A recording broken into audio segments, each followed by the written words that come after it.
I'm here with my good friend, Bryan. We are in Medellin, Colombia, and we want to share with you guys the number one thing you should be doing in 2025, which is making content. The reason why I told him we had to do this video is because we met years ago because of content, and we're here again because of content, obviously doing much bigger things, and I just think it's a great time to catch up. We obviously haven't had too much time to hang. We're here in a content house for an entire week, and we want to give you guys just a bunch of sauce in terms of what we've realized with making content, but I want to let you do like a little intro first, just to tell them who you are, and then let's just have an open convo about content, and we'll see where it goes. What's up, guys? I'm Bryan. I do video editing, content creation, coaching, digital products. I've been creating honestly since literally since I can remember, like riding my bikes. I would record that. Call of Duty, I would edit videos, I would do pranks, I did vlogs.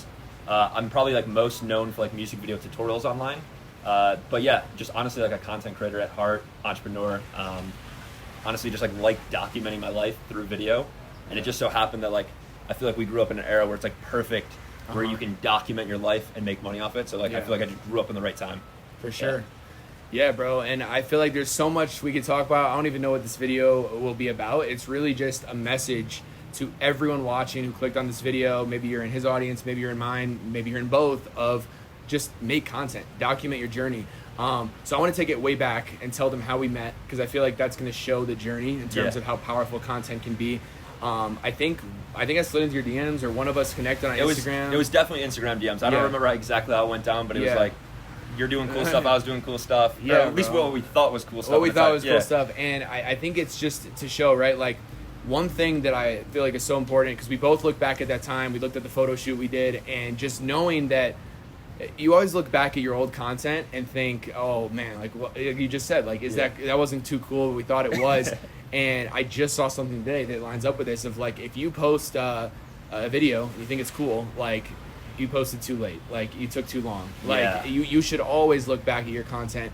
I think that might be what's stopping people. So I want to ask you, just because I feel like you've been doing it long, Mm-hmm. we both have, what was that like? Because I feel like we both were people that didn't mind sharing our life. Yeah.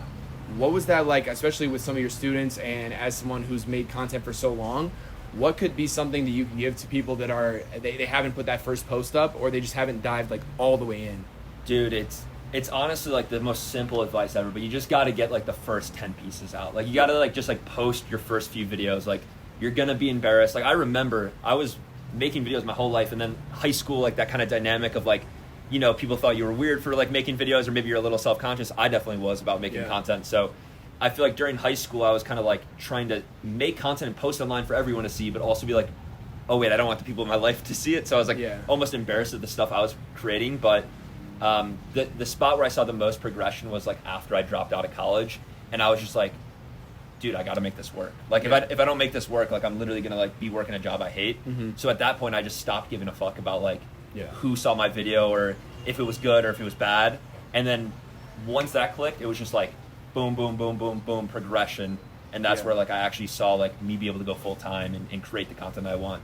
And still to this day, I'll post something and I'll be man, that wasn't the best. I gotta do better, but it's get it up. Get it up, post it, and then just get better the next time.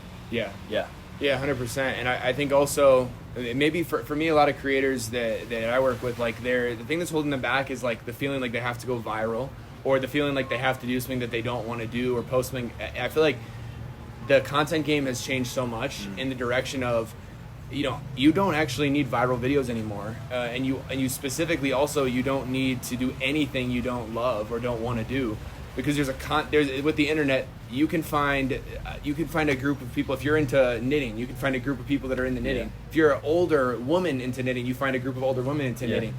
Anything you create content around, there's a pocket for it. And I think that's also dope. A lot of the creators that are in my group and in my community are after brand deals, but a few of them are building digital products and their own offers. I know that's more of the lane you're in, so I definitely want to ask you to speak on that a little bit, in terms of actually being able to just leverage your personal brand and not have to work with brands you don't like, or chase after brands or companies. You can just go all in on yourself. Yeah, dude. What has that been like? Dude, I just want to say, like, to the viral thing, like, you said you don't need to go viral. I'm almost going to say, like, you don't even want to go viral. Like, Yeah. I would much rather get 10,000 people that are, like, very similar to me watching my content than 100,000 people that are like, Bryan's all right. Like, I guess, Yeah. like, every once in a while I'll tune in. Like, I'd much rather have 10,000 people that are like, dude, Yeah. this guy is what I want to do. So, first and foremost, I think creating content and solving problems for yourself, I'm very much so, like, for value-based content. So the viral stuff would be like more entertainment, and then like helping yourself, like your younger self or people that are similar to you, would be more value-based stuff. As far as like, you know, if you create content for like the younger version of yourself, like I think it's just so easy to gather like-minded people. And I guess what was the original question there? Because I kind of went to the viral, but Oh yeah, just what that leveraging your personal brand and not needing to chase. Like I think for me, what was so almost sickening with content and got me so burnt out was feeling like I was chasing that next viral video or Dude. chasing this like that next big brand deal or whatever. But really, it's like you just every video is a brick. It's building the castle of who you are. Like just talking on that, because I feel like you are a perfect example of.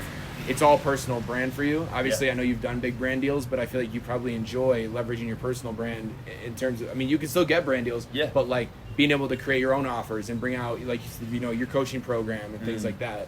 yeah, dude, I think personal branding gives you just like you said, like so much leverage. Like the reason I've been able to work with bigger brands, like just like Adobe and Netflix, like those are like two, like in the creative space, like visual creative, those are like some dream brand deals. Like and I'm super fortunate to have the ability to work with them.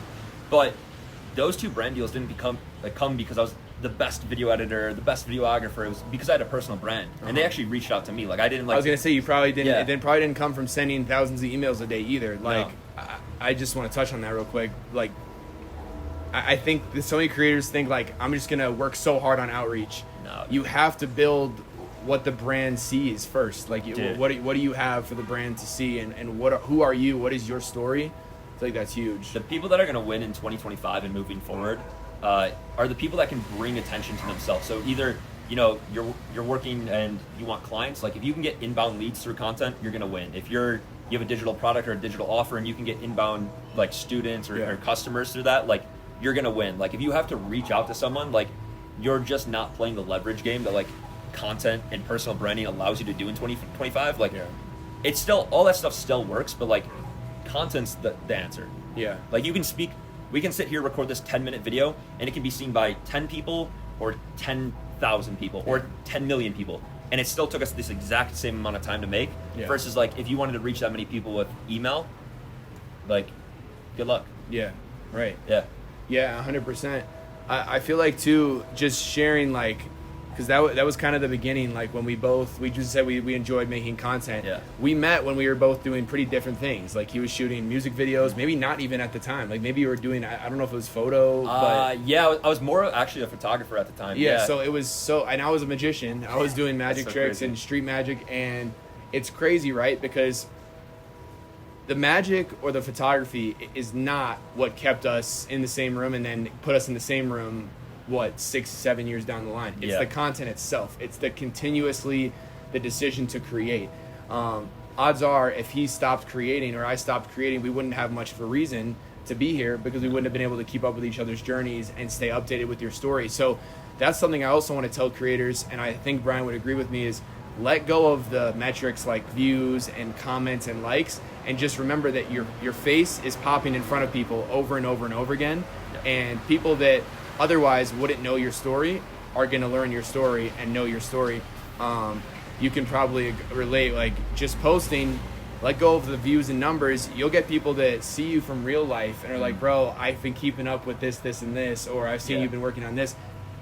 No, they would have no knowledge of that if you weren't creating continuously. Dude, it's one thing that I think a lot of people getting started like really fail to see is like they're like chasing the view metrics, the sub or the sales, whatever it is. But it's like, dude, if you can just help people or provide value to people in some way, like that's what you should be focused on day one, because that's what gets people to subscribe to you and actually like you. Because there's a difference between a subscriber and someone that's like actually like enjoys your content. Like you can get likes and views with like meaningless views and like the kind of the viral thing. Like there's so many influencers that have significantly huger followings than us and aren't even able to do it full time because they're just kind of those trash views or whatever. They're kind of just like cheap views, I guess. Low quality views. Yeah, and I think also really like, because this video is meant to be motivating, it's also meant to just dive in a little bit into some of our story, but we're literally, this is a 9-bedroom mansion in Colombia. Beautiful, right? Dude. Not even all the bedrooms are filled. We're just we're vibing here, and this is not possible without content. It's just not. Like, for me, this might be possible for like a 1-week vacation once a year. Yeah. But to be able to do things like this all the time, it's not even a brag or a flex. It's like creating content opens doors. Just to share this story too, we were out 2 nights ago, and we were at a restaurant. The owner came up to us, found out that everyone was creators, and the experience that we had was significantly different than if we were like, hey, we're just visiting. We're just sitting here and enjoying. Yeah.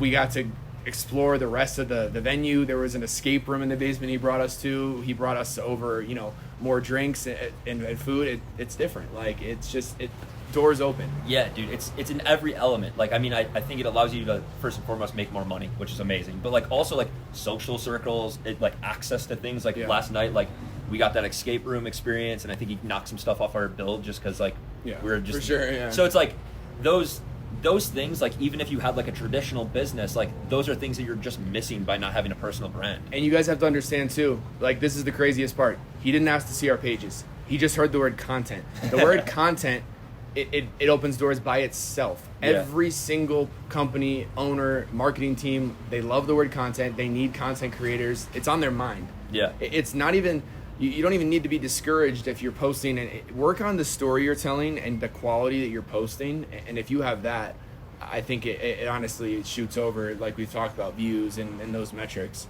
Yeah. But yeah, I mean, I feel like we've talked a little bit about our story, like future stuff. 2025, what do you think is going to separate creators, right? Because there's so many coming into the space. For me, my answer is your story. It's how well you can tell a story. I want to know from you, like, what would you share with creators watching on, because it is the fastest growing industry right now. Yeah. What's going to set them apart, in your opinion? Dude, I think it's really just being authentic. It's being authentic and letting people into your life multidimensional. So that's one thing I've been in content for a really long time, and I'm going harder on content in 2025 because I've realized, like, I could have been going harder this whole time. And, like, I've realized the people that are customers or the people that support me the most are the people that have watched the more boring videos where I, go to the gym or, like, make a protein smoothie, but they know about these little things in my life, and that allows them to have a deeper level of connection with me. Yeah. So I think just sharing who you are and not being not censoring different parts of your life, but actually letting people in. Because if you like, for example, we'll just use my stuff, like music videos and going to the gym and self-improvement, like you're probably going to love my content. But if you don't, you're probably not going to, and that's completely fine, because there's plenty of people that love those 3 things that you can make a full-time living, impact a lot of people and help a lot of people. Yeah. So it's like, stop trying to do the viral thing or what you see other people doing, because if you're just trying to completely clone someone else's content, that doesn't make you unique. I think authenticity, their story, absolutely, that's what 2025 is going to be all about. Yeah, and also I think as this rush happens of creators, right, the title of the video, make content in 2025, you got to treat it like it's a job. There's a very huge difference too between some of the creators I've met and then people like Bryan and other creators that are able to travel. They're making it their full-time thing. We just got back from the coffee shop, right? We were there with all of our friends are still there. They're still hustling, still working. It's very easy to come to a city like this and go and just, hey, let's, we've had some fun times. Oh, dude, absolutely. Just remembering all day we sat on our computers, we worked. You have to treat it like something that you respect. I think that's one of the biggest things I see lacking in terms of content. It's just it's the easy way out. It's definitely not. I'm not going to say you're it's the hardest job. That's not what I'm saying either. But you really have to treat content with the respect that you would a regular job. So I think that's also another thing to remember in 2025. But yeah, I mean, just unreal what content can do. Literally kind of surreal. Us just sitting here, we just had a conversation the other night of, we actually haven't gotten a chance to sit in the same room and hang out. No. We've had little lunches and meetups and photo shoots. So just being able to do this and seeing that it came from content, we had to make a video. Yeah, I feel like we had to share. Yeah. But yeah, we'll have Bryan's Instagram under the video. We're gonna have more videos like this, hopefully in new cities, and hopefully we see you in some more cities with us Dude, too. So, absolutely, man. Like Cape Town. Yeah, we got to do it. But yeah, I think that's it. If you want to add anything else, just for them, like closing message for anyone who's just like, I just don't know, like, should I make content? Yeah, I'll share one thing. I remember when I started creating content and posting videos on YouTube, it was around like 2013. And I think some of the biggest YouTube channels had like maybe a few 100,000 subscribers. I don't even know if anyone had 1 million subscribers yet. And I remember thinking, oh, I missed the boat. Like I remember like being like, the people that made it already made it, and there's no opportunity for people starting now. Yeah. And I think it's only become more and more true that it's easier to get started today. It's day by day, it's only become easier to get started. So it's like, you just have to take that first step. If you haven't made the first piece of content, go film it, go edit it, and post it. I like to call it record, edit, post. Just do that on repeat, and you'll find success. Like it's that simple. Like you have to obviously like focus on improvement after each video, but like that's as simple as it is. No, it's true. Yeah, facts. And also, I want to share with you guys, we have a content workshop coming up for my group. It's underneath the video, so we'll put the link there. If you're someone who's stuck with content or just wants to get started, we'll put the link. But bro, thank you, bro. Let's go. But yeah, that's it, guys. We'll see you in a future video, and we'll have more of these to come. Peace.